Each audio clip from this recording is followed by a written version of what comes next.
I did a little worse last week than I have in the previous weeks. I finished at 8-8. Wasn't too happy with it. It brings my total to 26-22 on the year. I finished 10-6 so far. My best week. That gives me 25 correct answers now. I hope to get to 35 next week, coming up this week. What was your biggest disappointment of last week? I was a little bit disappointed with my record, but the biggest disappointment for me came on Saturday night. The Notre Dame-Ohio State game.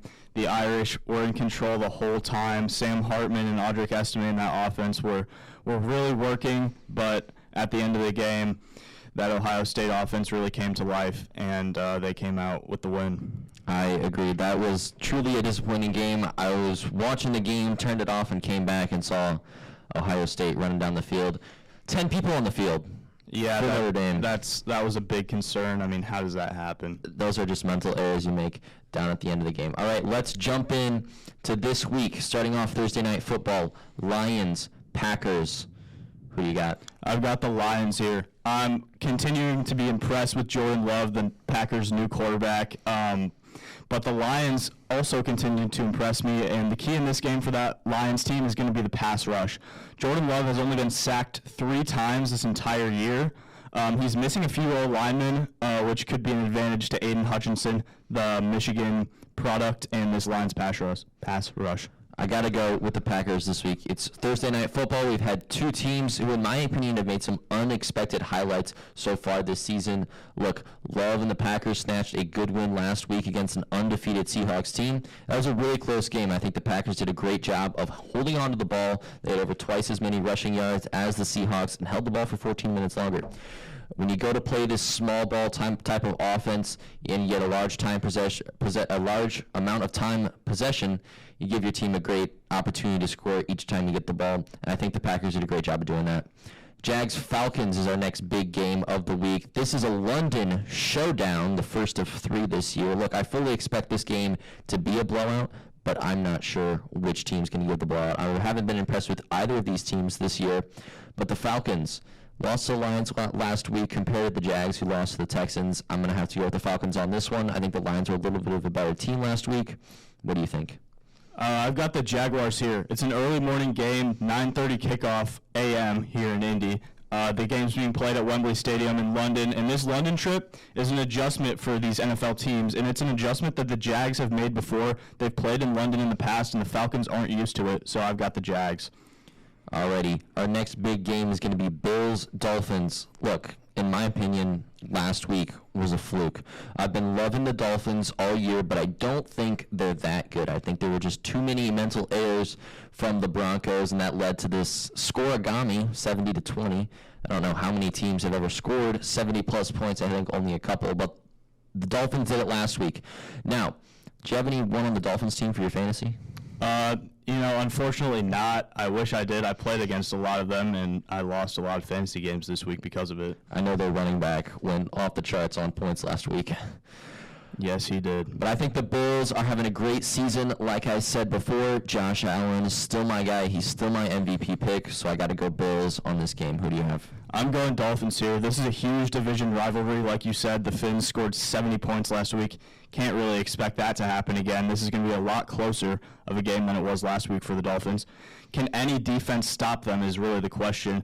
And I think Jordan Poyer and Tre'Davious White in that Bills secondary need to have a big day. But I think Tua and the Dolphins offense is going to come out with the win here.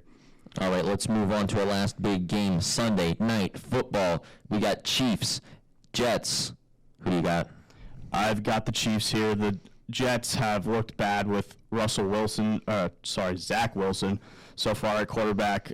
Easy pick here for the Chiefs. I got to disagree with you. Look, I think this game could be a little closer than the stats are predicting it to be. I think the Chiefs have had a pretty easy schedule so far this year, and I don't see them winning this one. I got to go with the Jets. I think they're the underdog. The game is in New York. I think it'll be a great game. And, of course, we got a few extra fans in the stand here this past week for the Chiefs. What can you tell us about this, Luke? Yeah, Taylor Swift was at the game last week, and she'll be in the house again. And we've got a few experts here in the studio with us to talk about what we're all really here and what we all want to know. We've got Caroline, Drew, and Celia Miles here to talk about the Taylor Swift and Travis Kelce relationship.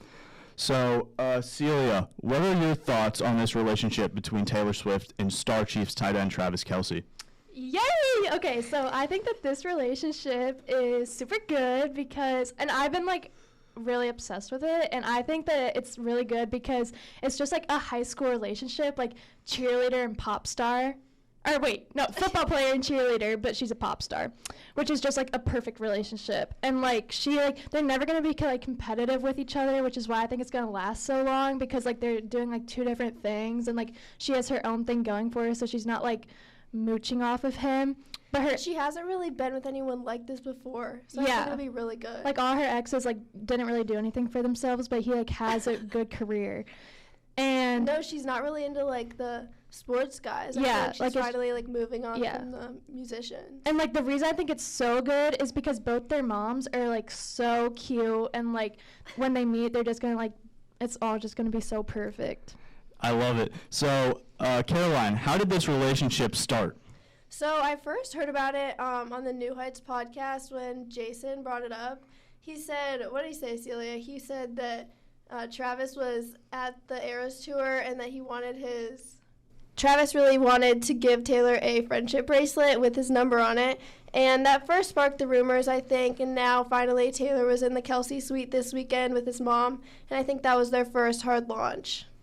So this one's for both of you. How long do you guys think this relationship will last? I think it's going to last forever. I think they're going to get married. I actually do. I'm not even just saying that. I actually do because, they're just so, they literally rode into the sunset together in a convertible. That's just out of a movie. But his ex is so mean. She reposted something that called her 5. Said he's getting 6s on and off the field, and she reposted it. So, and she said he cheated, so, maybe, I don't know. But I think it's going to last forever and ever. I think it's going to last probably under a year. I'm not really sure. I hope it lasts a little bit longer because I think it's a good dynamic, but I don't think it's going to be forever.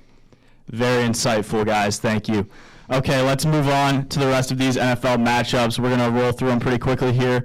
Roch, Steelers, Texans, who do you got? I got the Steelers. I really haven't been impressed with the Texans so far this year. They've had some rough losses. I'll go Steelers. Yep, I've got the Steelers as well. Let's move on. Rams and Colts. I've got the Rams. I'm not a really believer in Gardner Minshew, the Colts' backup QB. What about you? I love the Colts. They took those Ravens down last week. I think they'll do great the rest of the season. Okay, moving on. Vikings, Panthers. Who do you got? I got to go with my boys, the Panthers. They're 0-3. Both these teams are 0-3. The spread's -3.5 for the Vikings. I think the Panthers will not only cover that, but win this game. I've got the Vikings here. I think Kirk Cousins will continue to be dominant, and this defense will finally step up. They'll get their first win here. Bucks, Saints. I've got the Buccaneers here. Derek Carr, Saints quarterback, is questionable, and Jameis Winston, the backup, did not look good last week. I agree, but I think that post-Brady Bucks are not doing it for me so far this season, so I'll go Saints. All right, Eagles versus Commanders. I've got the Eagles here. Sam Howell, Commanders quarterback, is getting no help from his O-line, and he threw 4 picks last week. Eagles, easy pick for me here. I agree. Eagles are 3-0. My only question is, do they cover the spread? I'm a big betting man. It's -8.5. I think that they got the spread. I think that they got the win. I'll go Eagles. Moving on, Bengals versus Titans. Who do you got? I got the Bengals. I think they had a good comeback for their season last week, winning. I think Burrow's doing great. I'll go Bengals. I've got the Bengals too. Hopefully this team is looking more like they did last year. Browns versus Ravens. I've got the Browns. Deshaun Watson continues to look good. The Ravens were my pick to stay undefeated, but they lost last week to the Colts, and it doesn't really look good for them right now. So you're unloyal to the Ravens here. You picked them for your undefeated team. They lose one, and now you're out. Yeah, I'm all the way out on the Ravens, actually, after that. You can't really lose to the Colts, especially with the backup QB. Mr. Q's 15-2 season is not looking good for the Ravens right now. Technically, it's still alive. They only have 1 loss, but I'm agreeing with you here. I'll go the Browns. The Ravens just played a horrible game last week, and then the Browns actually look okay this year. Broncos versus Bears. 2 pretty terrible teams. Who do you got here? I did not want to make a pick on this game, but I'll go Bears just because of the Broncos game last week. You can't lose a game by 50 points. Yeah, I'm going to go with the Broncos, actually. Both, like you said, both of these teams got embarrassed last week, but I think the Broncos offense looks better, so that's why I went with them. Chargers over Raiders for me. I've got the Chargers. I don't think Jimmy G and his Raiders offense can keep up with this Chargers offense. I got to disagree with you. I love Garoppolo, and I think he's been doing great this year, and I'm going to have to go Raiders on this one. All right, Patriots versus Cowboys. Who do you got here? I got to go Cowboys. I'm loyal. I know I said that they're my undefeated team. They lost last week. That was a heartbreaker for me. But the Patriots, I just have not been impressed with them this year, so I'll go Cowboys. I'm going with the Patriots, just like I am every week. Trayvon Diggs was a big loss to the Cowboys, and it showed last week, and I think the Patriots will take advantage of that. Okay, 49ers versus Cardinals. Who do you got here? I think that this is a pretty easy pick. The 49ers are 3-0. The Cardinals are 1-2. I'm going to go 49ers. The more important question, the spread, -14.5 for the 49ers. Do you think that the 49ers can cover this? I don't think that they will cover. The Cardinals, on paper, they look terrible, but they've actually been playing pretty well. They play with a lot of toughness and grit, and I think they're going to make this a closer game than it should be, but I'm also picking the 49ers.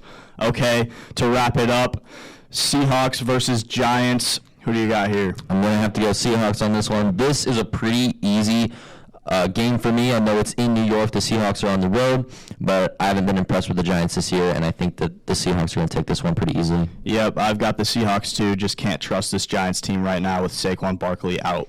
So that will do it for Week 4 of Game Day Picks. I'm Luke Spencer. And I'm Roch Egan. And a huge thanks to our 2 experts on Taylor Swift today. Until next week, we're signing off. Thank you. Thank you. You're on the phone with your girlfriend. She's upset. She's going off about something that you said. 'Cause she doesn't get your humor.